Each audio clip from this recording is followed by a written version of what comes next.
What's up, everybody? We're here in the great city of Los Angeles, California for another impactful Black Menswear Dapper Conversations. I always say this, but you hear it from me first. I am super excited about today's guests that are coming here straight to you guys to talk about chasing your dreams. Now, I can't do this panel by myself, so I got three hitters with me here today. First to my left, we got my guy RichFresh, designer, businessman, Henry Mass, the drip god, it's the boy. Got my guy here. We got entrepreneur and public figure, my man MJ Harris. Thank you for coming out with us today. Stylist and style host, Brandon Wills with us here today. And again, we are talking about chasing your dreams. Now, I know three of y'all, I think, all transplants to LA? Yep. Mm-hmm. So I'm gonna start with you, Fresh. How long you been in LA? What brought you here? I moved to Los Angeles from Memphis in 2013. Just, in pursuit of something more than what Memphis had to offer and something different than what I experienced in New York. I wanted to see what LA's approach to fashion was like. Mm-hmm. And once I got here, I figured I wanted to help define it. For sure. I like that last part there. Just drop that in there. Yeah. What about you, MJ? It's been 5 years. It's 2016. And I was here visiting, and I was driving up the 405 right when you seeing the Getty. The sun was setting. I was like, this is so nice. I would love to live here. And it occurred to me that I could do that, and I didn't have a way at that time. I was working a job that I really didn't like, so I made it a goal for myself that I was going to move here. But my big goal was that I was going to move here and become self-employed. So I worked my ass off for the next year, selling insurance, selling a lot of products. And then eventually I quit my job and moved here a couple months later. Mm-hmm. Good stuff. Yeah. Good stuff. Yeah, man, I'm from Ohio. Yeah, and I love Ohio. For what it has to offer in terms of raising a family and just a wholesome place, But in terms of fashion, it's a little lacking, or it was when I was trying to figure my career out. So it was either palm trees or the subway. And so I chose the palm trees. It goes better with my color palette situation. So, and it's been a long but short journey. I think that I probably wouldn't have made the jump if I had known all the things that I know now, but the result of it have left me no other choice but to encourage other people to believe in themselves and take a risk, and the rest is, history. I mean, the pivotal thing, all three of y'all, again, today's conversation is about chasing your dreams, and all three of y'all came here chasing the dream that you are now attaining and doing it your own way and making it easier, because, again, one thing I like about all three of y'all give back when it comes to knowledge. Yeah. You always just dropping nuggets on people. And I'm going to start with you, Brandon, and come back this way. All right. Our platform is built on changing the narrative. Yeah. Right? So for you, in your perspective, what are you doing to change that narrative in your own way?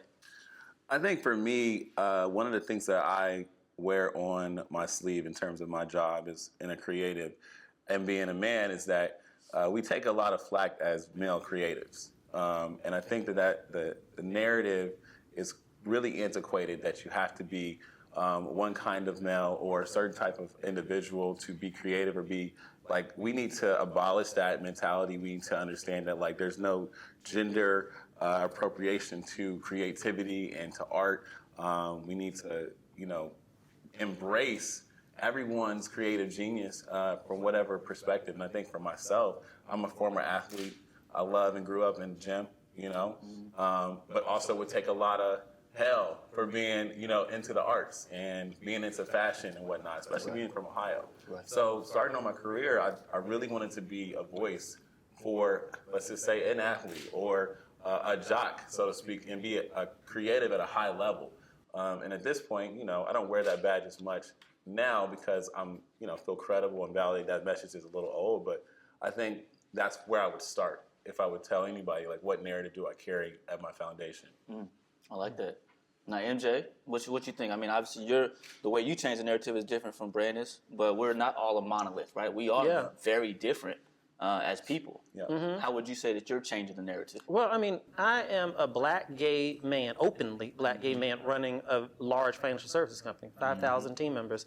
I don't look like anyone in my role. Most men in my role are white men over the age of 50. And, I'm changing the narrative because I am living fully as myself, doing what I do. I think I'm changing the narrative because I'm showing people how to create success for themselves. Yes. For me, it was really hard starting my business because it's hard when you reach out to people and say, "How can you help me?" And people are very closed off sometimes. That's what I experienced. And what I know to be true is that there's abundance out there, and I'm not losing anything by sharing with you what I got That's a great or way. how I got it. Yeah. And so I'm changing the narrative by being someone who is making my legacy, that I help recreate my legacy in other people's lives. I like that. Now, Fresh, I'm gonna close out with you that same question. What are you doing to change the narrative? Yeah, my whole approach to tailoring, like why I really got into it so tough, is because when you're coming up in Memphis, you got like three chances to make it out and be something, and you hooping, and you rapping, or you just really smart and you got that scholarship. And once I found alteration, that's where I started off. I was just a guy altering clothes, but I could always make money. Like if it was just some little money, I could always come up with. Brandon met me doing alterations. You know what I mean? So.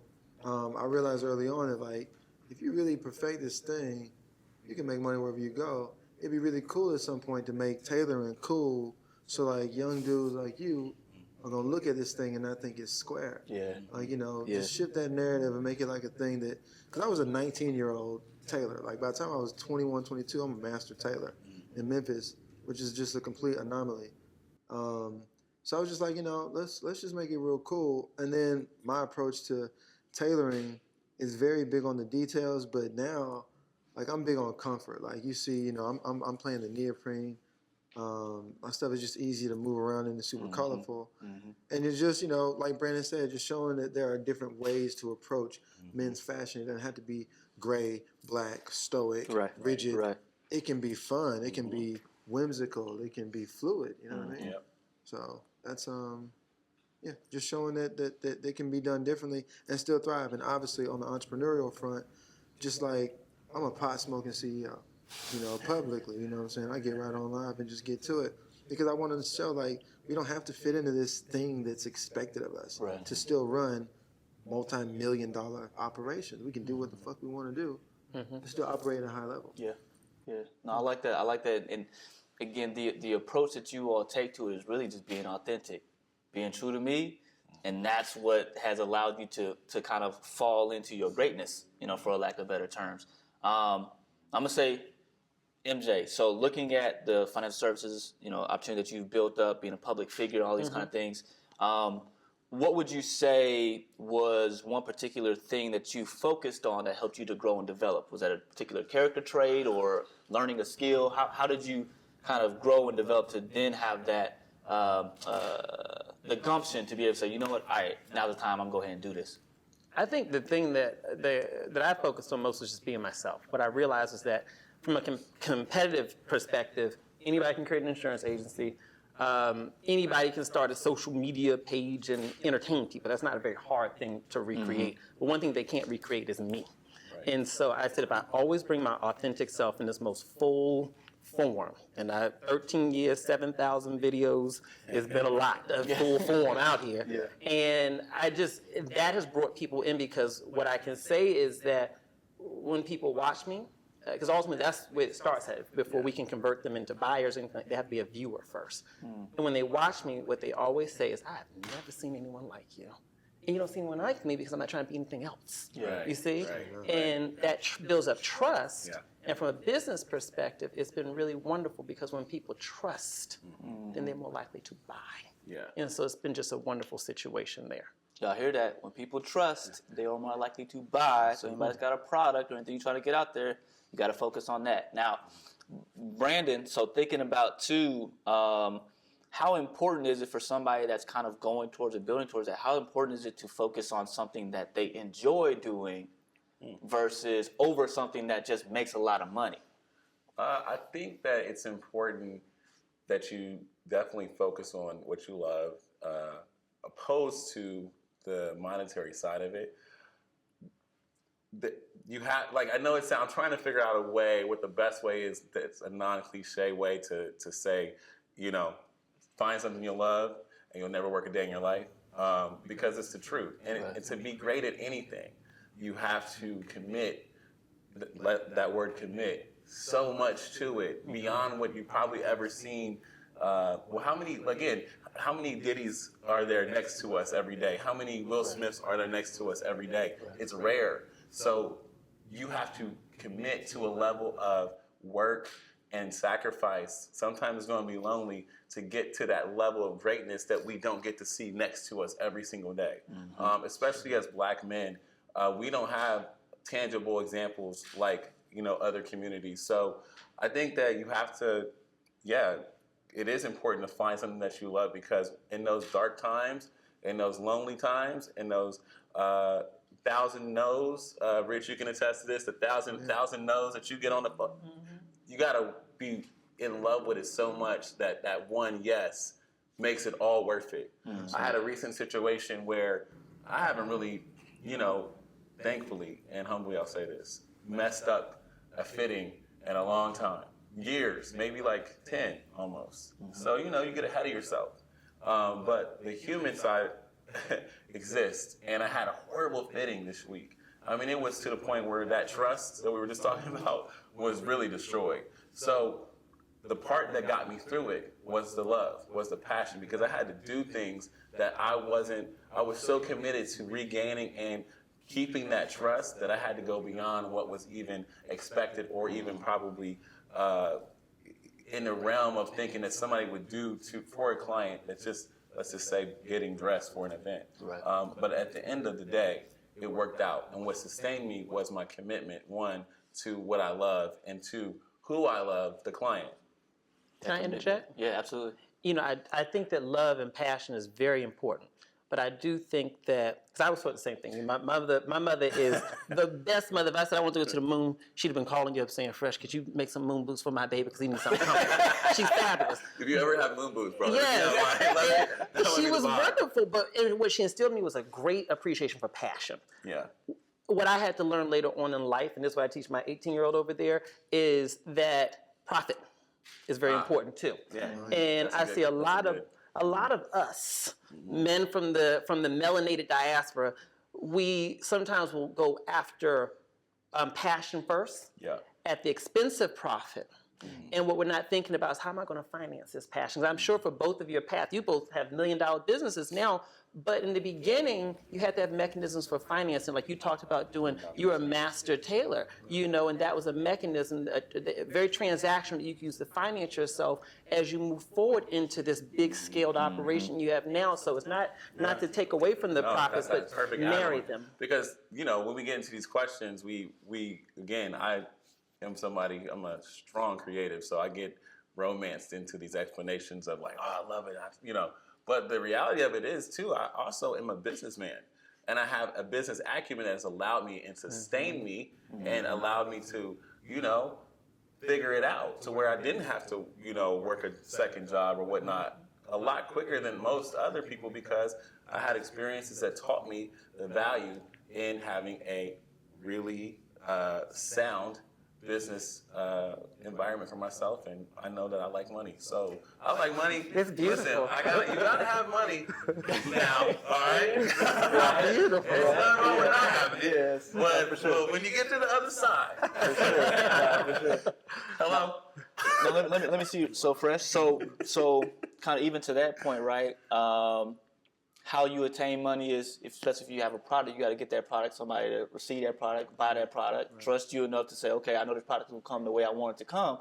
Now for you, like, how did you build up that customer base, right? How did you set yourself apart to where it's like, oh, it's the boy? I really used Instagram. Like, I'm not like all the other guys in my space, and even Brand, like, we've hung out. This guy's an extrovert. I'm the exact opposite. Like, I'm a legit introvert. I'm an empath introvert, so I don't be fucking with folks. He does, you're just not going to know it until he answers the phone for you. Exactly. That's right, that's exactly what it is. I fuck with folks like that, but like, going out to meet the clients and do the thing. It just doesn't work for me, like for my personality type. And so for me, it was all about like building this thing up on the ground and distinguishing myself. You know, I'm big on the idea of not competing. You know, because competition, you stand a chance of losing anytime you compete. It's a 50-50 chance. That's a bar. Yeah, that's a bar. You know, but like finding a space and owning it, dominating it, it's something that like you never got to worry about. And I knew that all the guys that were in my space of tailoring, they had shit I didn't have. They had somebody that fronted them some money so they could open up a shop. I was broke. I ain't had none of that. They could walk into an office building and go to every floor and pass out cards. That shit would make me sick. I'd be throwing up by the time I left. And so I just was like, all right, cool. These are all the things I can't do, but what are the things that I can do that other people can't do? I'm covered in tattoos. All right, cool. That's a play. That's going to be part of my angle. I can do this, or I can do that, or I can cover my face, or I can pull up on somebody and do it this way. I can be more colorful. I can, you know, I'm going to start doing tailored neoprene, you know, like just finding different things to do that I knew nobody else was doing. Like I'm the guy that if this happened to me once in high school, I went to this club, I had gone out, put this whole outfit together, polo down, I was part of that polo crew, and I got that, I was right, you know, full of boots. Yeah. And I'm chilling there for a minute, and probably like, and, you know, to get to the club in Memphis, you in line for 45 minutes just to get to the thing. I wasn't popping, and I had to stand in line. And so I'm in for 20 minutes, and I bump into a cat on the floor that had the same shirt I was wearing. But it was oversized. It didn't fit like mine. His pants was like real weird looking. His shoes was dirty. And I had to leave. It just bothered me like to look like someone else. So I just have a thing against moving like other people.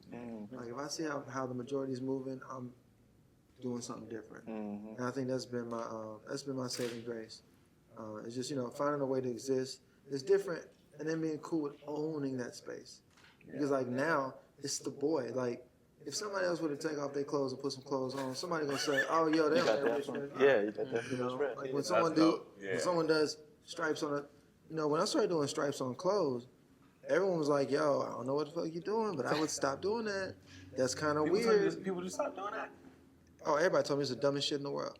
They told me it was the dumb. And when I told them I was doing neoprene, it's like, why? Because that's so stupid. I remember you let off the first one. I was like, oh. Shit. Yeah, that's good. Everybody was like, no, because I don't know about that one. Like, you should probably stick to suits, man. Like, what you doing, bro? Like, expensive track pants? And it's just like, yeah. Why? Because no one else is doing it. So if I do it, I lean into it, and it becomes a norm. I now own that space. And everybody else can play catch up.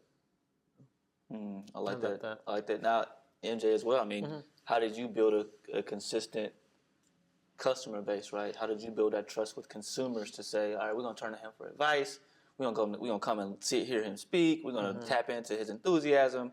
How did you build that up? It was the same that Fresh was just saying. For me, it was, I knew that no one looked like me who was doing what I was doing. When I started, I was doing financial videos and comedic storytelling videos that had nothing to do with finance. But what I knew was that at least in the finance space, which is where I needed to get clients, the people who were on camera were older white men and white women giving very specific advice about how to budget. I didn't know how to budget. I knew how to make money. I didn't know how to budget. I didn't know how to do shit with budgeting. And so I said, I'm going to talk about the things that I know about and be myself. And then that drew in a lot of people because no one could be like me.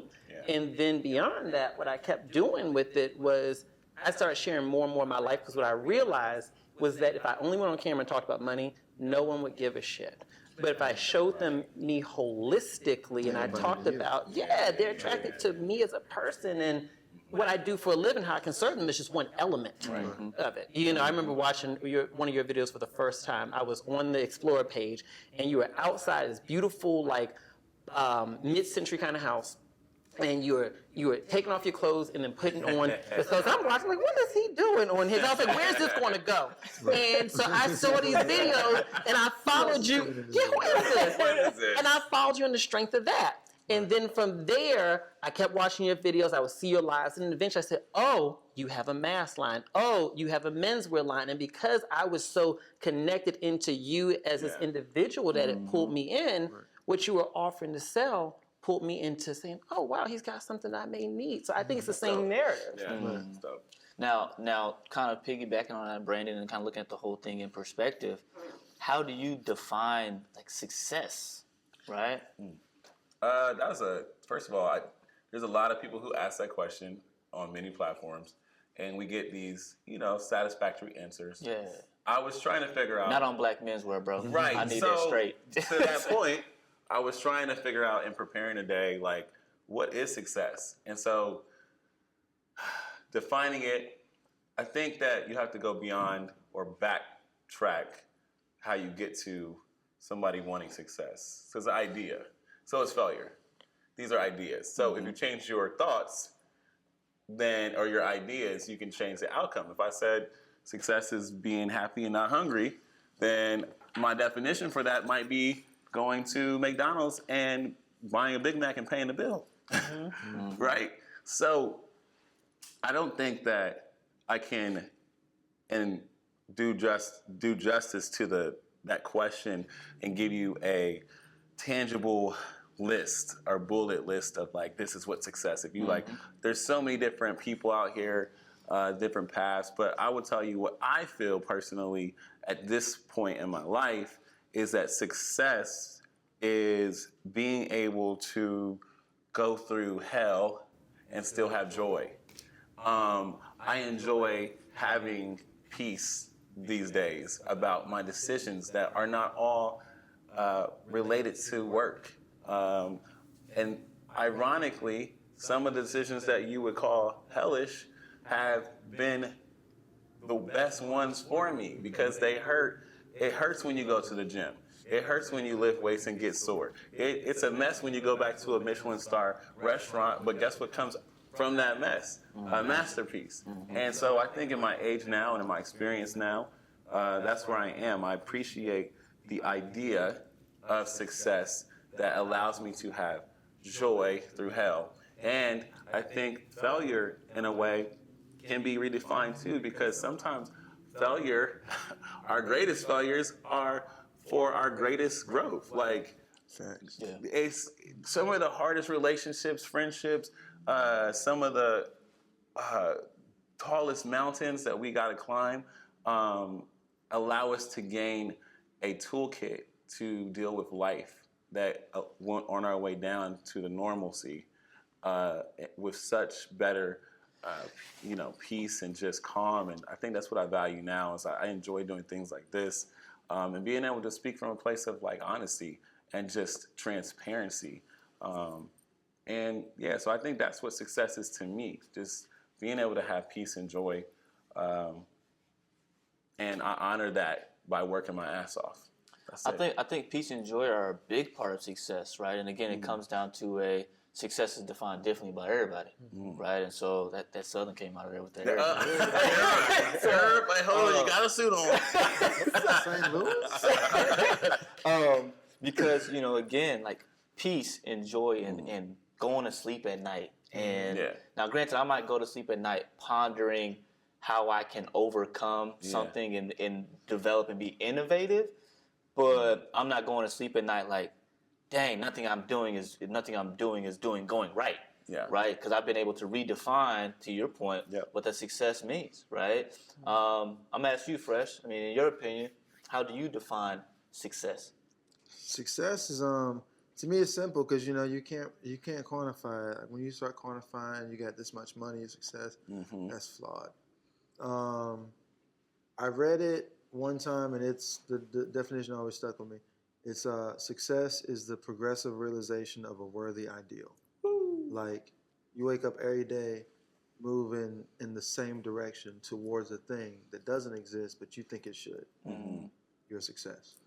Like whatever that is. If you're just like, I want to get up and cut this grass, this shit's going to be immaculate. I'm talking about, I want to see the zigzag lines. I can't do this no more. And you go out and you really put your energy into it, you commit to it, and at the end of it, you step back and you see the outcome that you desire, you succeeded. Yeah. So it's just like being able to progressively realize something that only you can see, something that makes sense to you, and in effort to show it to the world. So thinking about that, so you basically said success is not quantitative, but it's more so qualitative, right? Absolutely. How not necessarily did I hit this number, but how is the entire picture satisfying to me as an individual? And if I'm satisfied, I'm successful. Yeah. I mean, look, I was a broke tailor for a long time, and granted, I didn't feel successful at the time because you're like, fuck, I'm broke. But now looking back on it, not being so broke, I realized that had I stopped at any point at being broke, I would have failed. I would have been a huge failure. So I was really succeeding the entire time, just incrementally. Man, that's such a good example. I may have not been getting the money, but I never stopped working. I was still acquiring more skill sets, still progressively realizing a worthy ideal. Yeah, it's that mountain.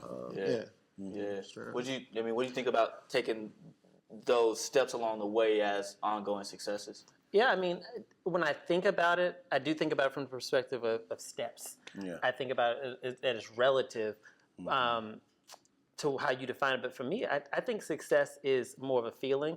I can remember, I've been fortunate to have been financially successful for a long enough time that this is now my norm. It's not new anymore. Yeah. So that's a fortunate position. But I can also, because it's been enough time in this space, I can remember times of being financially successful and being defined as successful, but being miserable. So stressed out, I need a pill to go to sleep. And then I need something else to keep me calm throughout the day.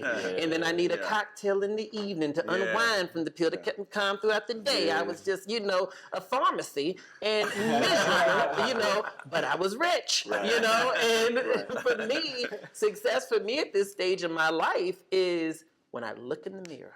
Do I like the person that I see? When I walk into a room full of strangers, do I think, I wonder how they're viewing me? Or do I think to myself, I'm interested to meet who these people are? Because I like me enough to think that y'all gonna like me too if y'all get to know me. Absolutely. You know what I mean? Absolutely. It's about how I feel. Right. So the financial stuff, all that stuff is great. That obviously is a part of success, but once you get that and you realize that really doesn't change anything, I think it becomes more internal. So great segue, internal, right? So, one thing that I like to hit on is when, an individual is like, man, your business is going this, and how did you do it?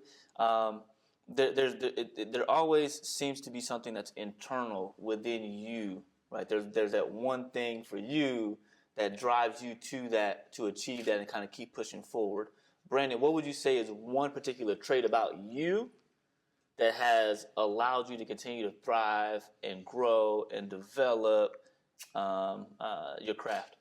Man, great question.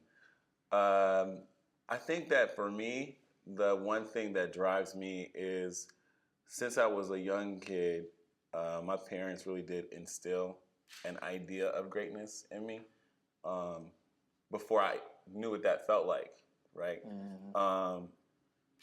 When I thought I was going to go to the NBA or whatever I was doing, it was this commitment to excellence, not just black excellence, but like excellent when it comes to your grades, when it comes to if you got a job at a landscaping company, like are you a model employee? Whatever it was that I put my hands to, my parents were like very instrumental in planting this idea of unequivocally like have to be excellent, and so it translated into everything that I do. And I think now as a grown man, I still feel the call of greatness. I don't necessarily know exactly what it looks like in the end for me, but every single day I wake up and I want to do things the best way, the right way, to the point where like anyone around me is uncomfortable if they're not leveling up. I want to walk into a room and make you uncomfortable because I'm so on point. You can feel that kind of preparedness. You can feel that kind of success even before somebody has it tangibly. It's what people call the it factor. And I think a lot of the it factor comes when you're sleeping at night and you can't go to sleep. You are plagued by vision. I've had that like my whole entire life. So that drives me when I wake up and it's something that carries on into my personal life too. Like it doesn't just quit when the clock strikes, 5 p.m. or 6 p.m. or whatever. I want to be the best brother I can be. I want to be the best son I can be. I want to be the best husband eventually. I want to be the best father. I ain't got no kids. Yeah, but you know, I want to be the best, period, and being committed to that. There's this thing that sorry, I'm long-winded. My dad's a preacher. It's in my blood. But there's this thing that I've watched for the last 9 years pretty regularly. It's a compilation of Will Smith. I look up to Will Smith a lot.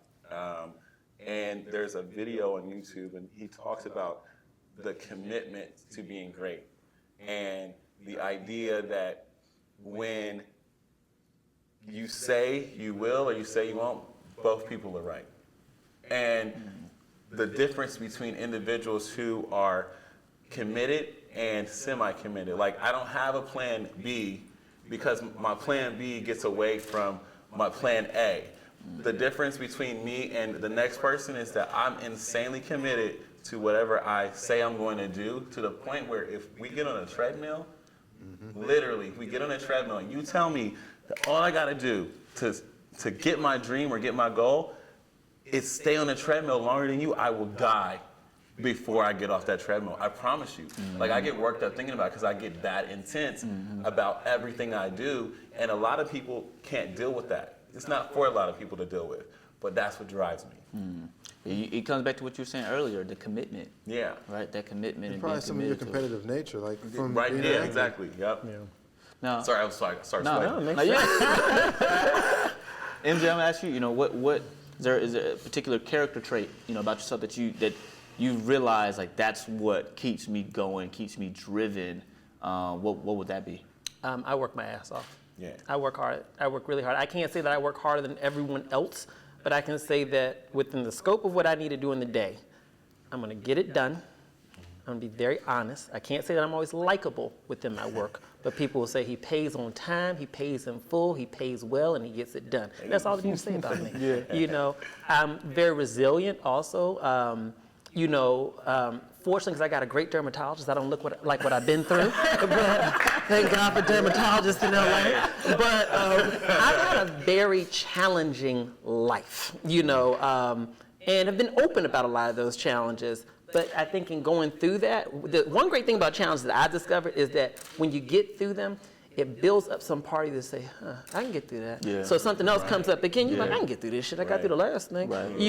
And so I'm very resilient because I've got great muscle memory of the things I've gotten through. So right now I'm in a whole lot of shit that I'm going through, but fuck it. We can go home, we're going to sit by the pool and enjoy, I'm good. Yeah. So I think that helps. Nice, resilience. Yeah, absolutely. I like that. About you, Fresh? What's that one trait for you, man, that you've accounted to just that continuous hustle?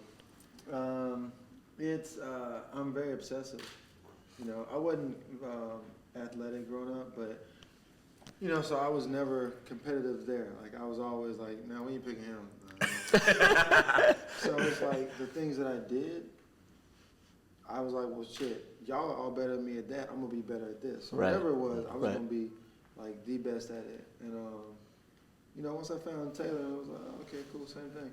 So I'm just super obsessive, and I think I had this idea about being a fashion designer when I was a kid. So I never spent the energy to learn any other skill. Mm-hmm. And I looked up like, man, I should quit this and do something else. I was like, shit, like what? You don't know how to do nothing else. Mm-hmm. Right. You're a master tailor. Whatever else you spend time and energy doing, you're gonna be a novice. Mm-hmm. You're a master right now, and you're gonna stop being a master and become a novice. Mm-hmm. That don't make no sense. Mm-hmm. So it's like, well, shit, you can't stop because this is the only thing you know. So that's really what kept me through some real tough ones. And there's no point in getting a job because you're never gonna be satisfied, and it's never gonna get you to your goal. I turned down a job that was gonna pay me some decent money, and I ain't had no money in my pocket. But I just knew that, damn, if I take this job, it's gonna slow me down. It's gonna take me away from this thing I gotta be focused on. Mm-hmm. So I think that's really it. Just being. And I think both the gentlemen have said the same thing. It's just being committed and obsessed by a thing. Whether people around you believe it, doesn't matter. I didn't have a strong support system saying, "Oh, we got you." Yeah. There was no one gotten me. It was me. It was I got to do this. And then I know if I don't do this, I just have this mindset. My dad passed 10 years ago. So, there's no patriarch. You know what I mean? I'm the oldest son. if I don't get it, who's gonna get it? Who's gonna change the trajectory of this family? So I got to get out here and I got to get to it. And then eventually, you know, I like the point you said, it will become your norm. Yeah. Like, this was not the norm not too long ago. Yeah. And now, like, it's my family's norm. So shit like that drives me. Like, you can have an idea and you can have the passion, commitment, and really change lives. Just by being obsessed by one thing. Absolutely. Yeah. I love that. Yeah, just I love what you said about why would I try to be a novice of something else? Yeah. Because I always hear, you know, I have people inbox me and they'll say, you know, and they call me Unc now. Unc, how can I become successful? I'm doing this. I'm a jack of all trades. And I'm like, baby doll, you're doing too much. You just need to focus on one thing. I don't care what it is. If you're a pipe fitter, be the best damn pipe fitter that you can be, because if you can do that, it'll create such a level of abundance that abundance will overflow. And once it overflows, then you can start investing in other areas. But you got to have something that overflows first. And so I really like that you said that. That makes that people need to hear that focus is really the only way forward. Yeah. Also, separation. You know, like focus a lot of times gets, I think we've been subjected to the narratives of Hollywood and like life of what focus is. We talk about a focused athlete or a focused individual, whatever, scientist, genius, whoever, and it's this person like locked in a room, not enjoying the pleasures of life, you know, and we like actually blow up that part of the story more than the triumph, you know, and the part is, it's like sometimes rejection and separation is protection. You know, like there's been billions, trillions of people in this whole entire planet that have existed, and not one single fingerprint has ever been the same. So I can't, with good reason, conclusively say that it's in God's character or trait to make any one path the same. So like when you have a group of people in a room like this one, I can't rely on you guys to be along with me every step of the way of my journey that's going to get harder, but I got to know, get away fly, I got to know. See, that's how the devil's the hate. Okay? I come trying to make a point. I was never thinking, how do I act like the fly is not here? You know, but I can't expect all of the journey to be for me in a way that's, you know, fun or whatnot. But loneliness, separation, rejection sometimes is the ultimate form of protection, and we have to be willing. Instagram is bad, social media is bad in the way that it gives people FOMO, you know? But the FOMO, you shouldn't have FOMO, because guess what? You laid a brick today in the greatest wall you'll ever build if you stuck to your goals and you did what you were supposed to do to get there. Like, why would I want to go to the party and not go to the gym if my dream was to be a bodybuilder? But it looked fun. Everybody else was doing it. No, like that commitment to being a master, being committed to embracing the sacrifice it takes to have the norm of, yeah, you know, dude, like this isn't my normal family reality from the past, but I'm grateful that I was committed enough to make it mine. It takes a lot of time to change multiple people's life. Right. And it takes the most time to change your own. Some people want to change the world, but like they say, the person who changes the world is the person who changes themselves. That's the first step. So I did want to say something that, because Brandon, you said something twice about loneliness that can come within the space of success. And I think that that's something that we don't talk about enough. I'm not going to say loneliness, I think it's a part of it, but how incredibly isolating it can be to be ascending, because it's isolating because of the period of time where you're focusing to get to that next step. Then you're in this next step and you are more visible for whatever it is you do, and it's isolating because you now have to protect yourself, because that visibility invites in a lot of different types of energy. And for a lot of people, what I've seen, especially when I moved to Los Angeles and met so many successful people, their downfall was because they didn't know how to deal with the isolating aspects of success. They invited in the wrong people, their discernment went low, and then it ended up unraveling everything. And so one of the perspectives that helped me from a mentor of mine was, he said, I remember I was on the phone with him one night, and I was like, I'm so lonely. I was so lonely. And I had this really nice home. It was my first nice home. And I was so lonely in this house by myself. And I said, this is so bad. And then he said to me, no, it's not that you can't hang out with everybody. It's that you now are emitting a different energy that allows you to be more selective. So it's up to you to be okay with that, right? And understand that in this space in your life, it's not about quantity, it's about quality, and give yourself the grace to move a little bit more carefully. And when he helped me to understand that, then that helped me make a lot better choices, so I didn't have to feel lonely anymore. Absolutely. I felt protected, like you said. Yeah, it's cool like to hear our different takes and perspectives, because we're actually saying the same thing. But it's like, it's cool just meeting you, but also knowing you and like hearing what you're saying, because I'm like going back there like, man, like people don't live the truth. It's so great to see you live yours, and just as Black men be together with a message that is, you know, direct and honest, and potent. Yeah. You know. Yeah. What, Fresh, what would you say? So, right, we think about, you know, over this time and this journey that we've all been on. People have told you stuff your whole life. What would you say is the best piece of advice that you have gotten from anybody over your entire lifetime? Man, my pops put me up on so much game. He's gotta be my pops. My pops just constantly was just putting me up on game, like grown-up game. I was 12. We were sitting there watching Lifestyles of the Rich and Famous. And, Robin Leach. Yeah, Robin Leach, you know. Lifestyles of the Rich and Yeah. So he's sitting in his chair, I'm sitting on the floor next to him, we watching it. And you know, they showing the boats and they showing the grand entrance and the foyer and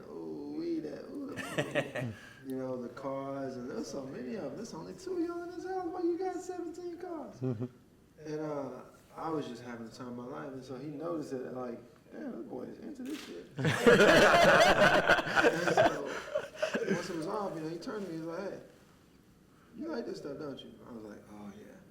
And he's like, you want this type of stuff? I'm like, yes sir. He's like, you know, you gotta be really rich to live like this. I was like, yeah. He's like, you cool with that? I'm like, yeah.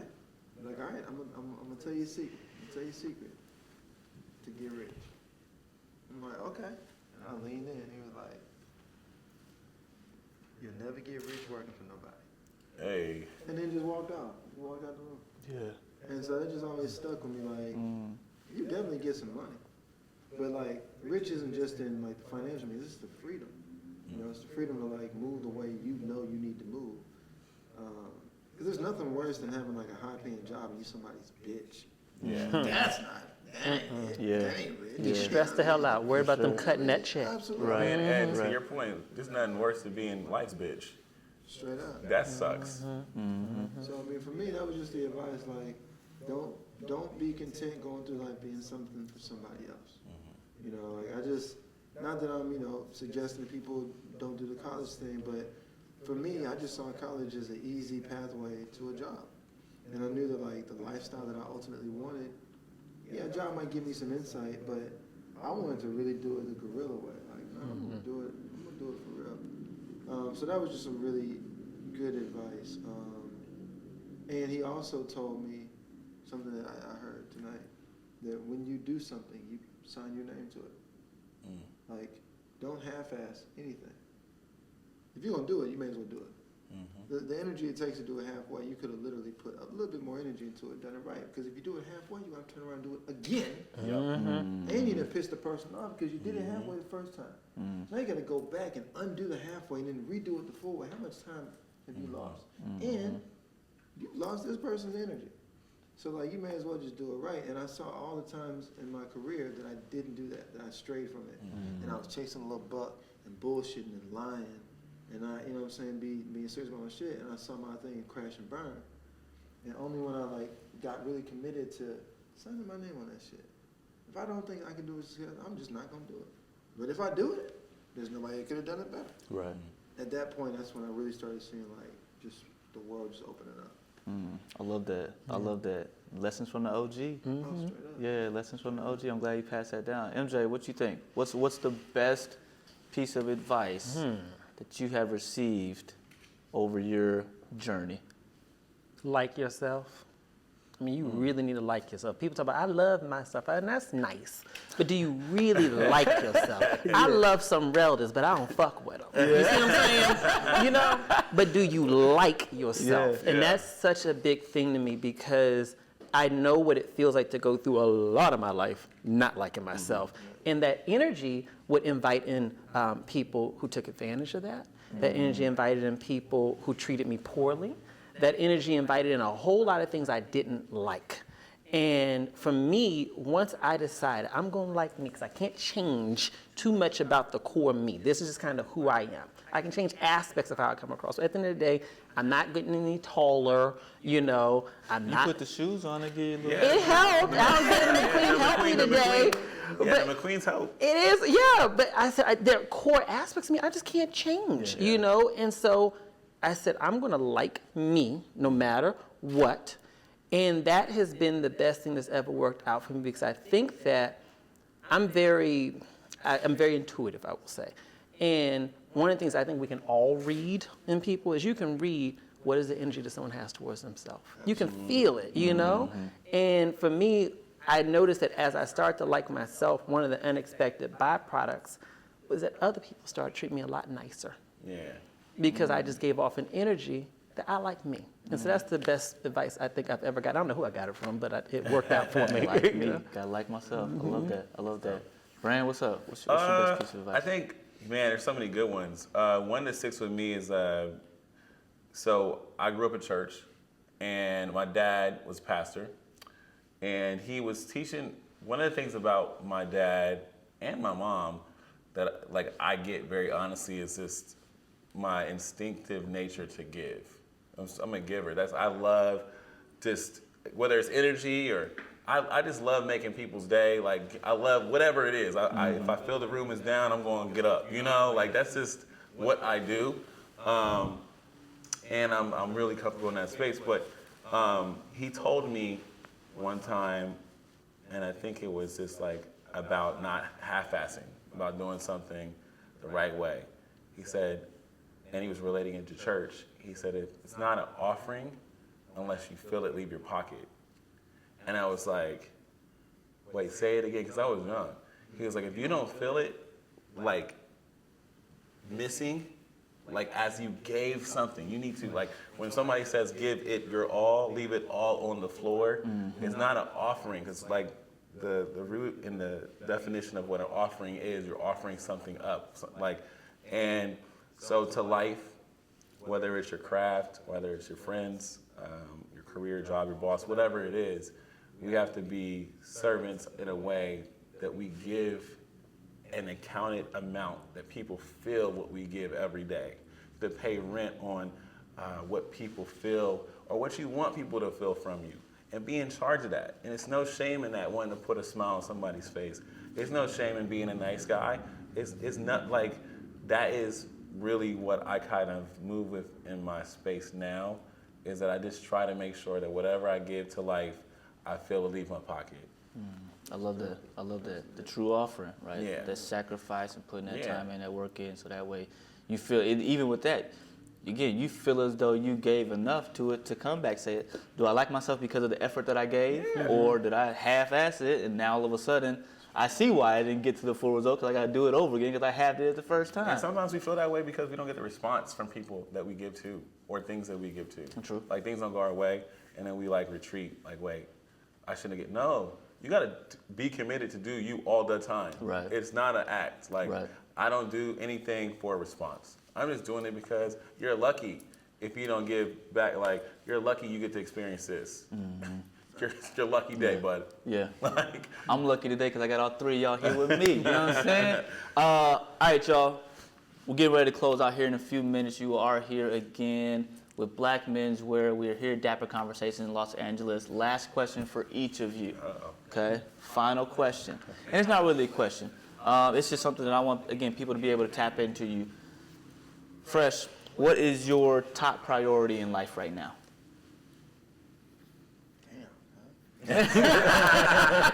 Easy question. I think my top priority in life is just building a legacy, you know. I have an opportunity to do something unprecedented. I just gotta make sure that I push all the way through. You know, I don't have all the tools that someone else has to do what they did, and there's some things that I need. But my top priority is just making sure that I hit the finish line with my chest out. You know, I got a lot of big things to do and a lot of huge obstacles, and these are just opportunities. So for me, it's just continuing what I've started. You know, there are people who expect a lot. There are people who expect nothing. I expect more. So I just gotta, you know, move in line with that expectation. I like you kind of threw that in there too. Obstacles are nothing but opportunities. That's Yeah. it. Yeah. I mean, you look at it. Henry wouldn't even exist, and I can't tell you, like, Henry is huge. You know, RichFresh is a large operation now. It's doing, it's crazy. Henry's bigger. You know, Henry came out of responding to a need. Like, I couldn't source masks for my tailors. That's the only reason that we started Henry, because I was pissed off that there was a mask shortage. Like, how am I supposed to have people here working? I can't even put a mask on it. It's ridiculous. I just make some. I'm a tailor. I just made some for my staff. We're responding to a problem, to an obstacle, you know, and it just turned into an unbelievable opportunity. I love it. I love it.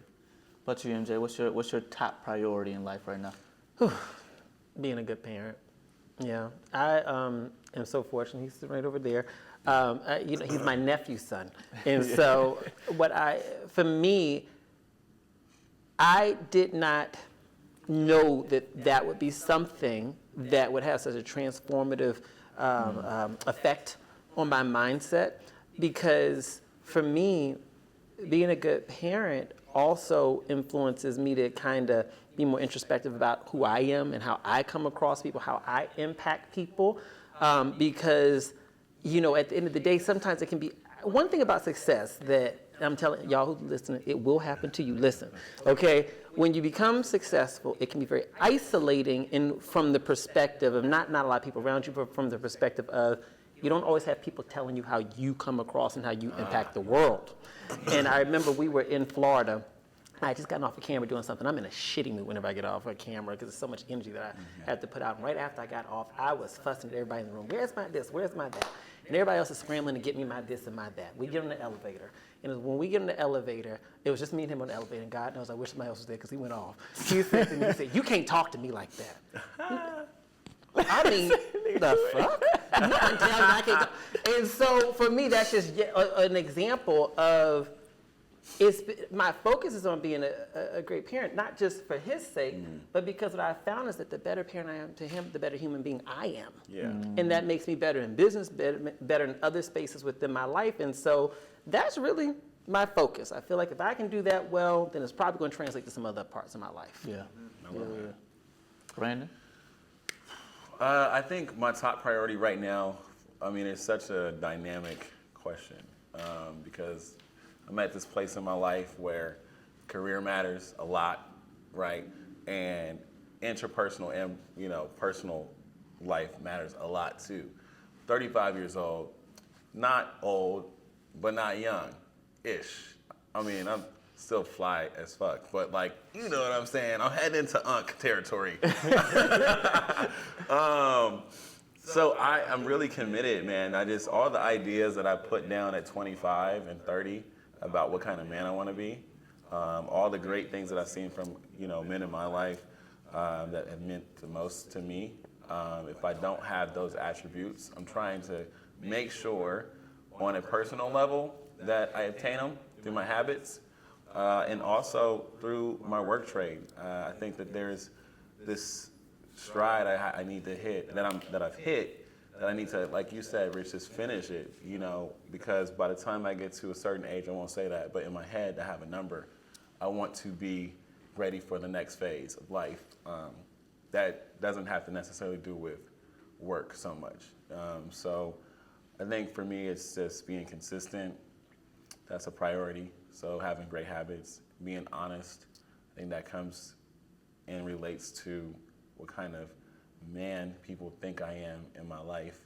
I want people to feel the goodness in me, and that comes from honesty. So those are my focuses. where I'm at right now, for me, it's bringing everything full circle as well, right?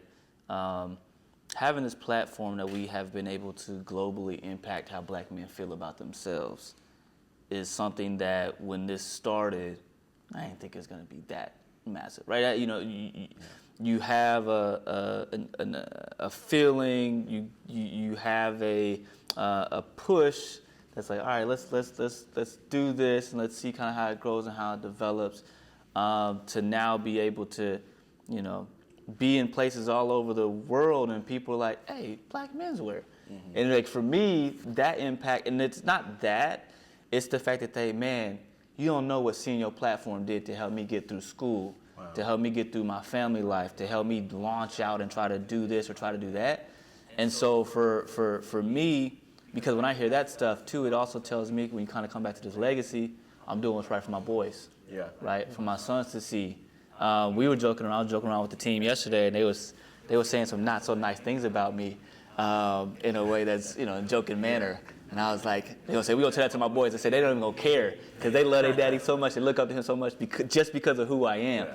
And being able to continue to encourage people just to like themselves, mm-hmm, right? Because the negativity from the media, they try to tell us to make us not like ourselves. And then we fall into these traps that they set out for us when it comes to justice and legal system and all these different things, because now if you don't like yourself, you're not gonna fight for it. Mm-hmm. You're just gonna go on, fall into the system that we have for you. Yeah. And so however we can continue to encourage and uplift and build up the community to say, like yourself, I'm gonna take that, that's gonna be, to like yourself. That's the thing, you know, from my perspective is the, you know, primary focus right now is just continue to encourage more brothers to feel good about themselves, to know that there is optimism within that melanin. Like, know that just because you have black skin does not mean the world is closed off to you. Yeah. Go and get it and go achieve it. So definitely, you know, and with that, bringing that all in, to have you guys here to share your stories that then help to impact and push another person forward. I really appreciate y'all, the three of y'all, for coming here with us today. Again, Dapper Conversations here in Los Angeles. Beautiful shout out to my guy Niles here at the Intercontinental downtown LA for letting us come in. People don't realize that this beautiful building is ran by a brother. Hey, there you go. Yeah. Well, now they do. Hello. Now they do, right? So again, appreciate them. Appreciate you guys for joining in with us. This has been special. This has warmed my heart. I hope you got something that can help you take yourself to the next level. But again, appreciate you coming here with us on Dapper Conversations. See y'all next time.